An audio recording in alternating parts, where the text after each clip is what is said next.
What If by Julian Revel. Have you ever found yourself pondering the most insignificant yet enticing questions, ones that typically defy all senses of reason or logic, yet provoke your imagination? Questions like, what would happen if you tried to hit a baseball pitched at 90% the speed of light? What if you tried to stop rain with a laser that targeted and vaporized each incoming droplet before it could come within 10 feet of the ground? Or, what if New Horizons hit my car? Luckily, you aren't the only one. Randall Munroe, a former NASA employee, answers submitted questions that he finds interesting and relatively answerable on the What If section of his webcomic xkcd.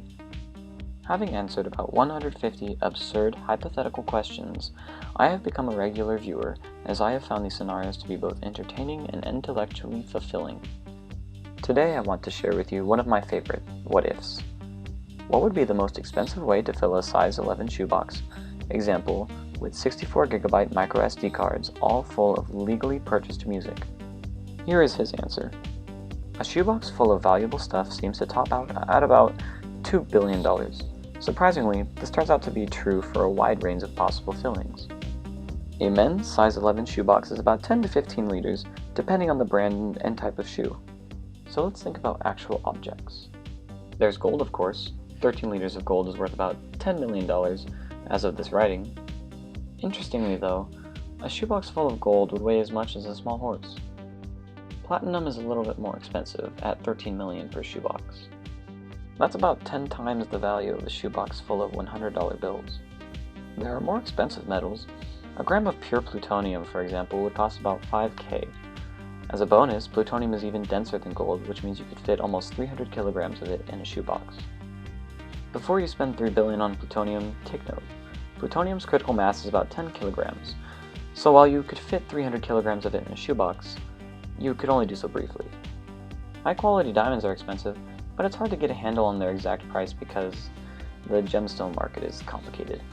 One site quotes a price of over $300,000 for a flawless 600 milligram 3-carat diamond, which means that a shoebox full of perfect quality gem diamonds could be worth as much as $20 billion, but $1 or $2 billion is more reasonable. Many illegal drugs are, by weight, more valuable than gold. Cocaine's price varies a lot, but in many areas it is in the neighborhood of $100 per gram. Gold is currently less than half that. However, cocaine is much less dense than gold, so a shoebox full of cocaine would be less valuable than one of gold. Cocaine is not the most expensive drug by weight. LSD, probably the most widely consumed substance sold to consumers by the microgram, costs about 1,000 times more than cocaine by weight. A shoebox full of pure LSD would be worth about $2.5 billion. Some prescription drugs can be just as expensive as LSD. A single dose of Adcetris can cost $13,500, which for the average patient puts its shoebox value in the same $2 billion range as LSD and plutonium. Other drugs are even more expensive. Of course, you could always put shoes in the shoebox. Judy Garland's shoes from The Wizard of Oz sold in an auction for $666,000, and, unlike the other things we've considered, may have at one point actually been placed in a shoebox. The micro SD cards are a good idea. iTunes songs cost about $1 each, and micro SD cards have a capacity of about 1.6 petabytes per gallon, which means a size 11 shoebox could hold up to 1.5 billion 4 megabyte songs at about $1 each.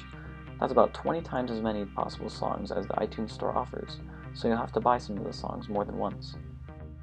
Meaning listening to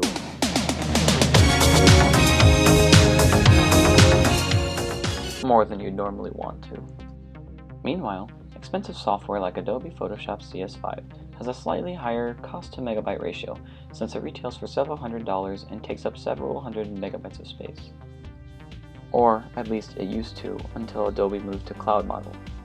Once you start considering software prices, you can probably crank the cost of things in a shoebox as high as you want by making unlimited in-app purchases. And while the resulting RPG character might technically represent the result of your spending that much money, it's hard to argue with a straight face that your character is in any sense worth $1 trillion.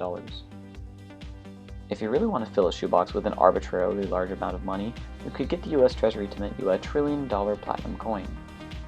But if you're open to leveraging our monetary system's legal authority to impart value into an arbitrary inanimate object, you could just write a check. What if you want to see more answers like this? Google search "What if archive."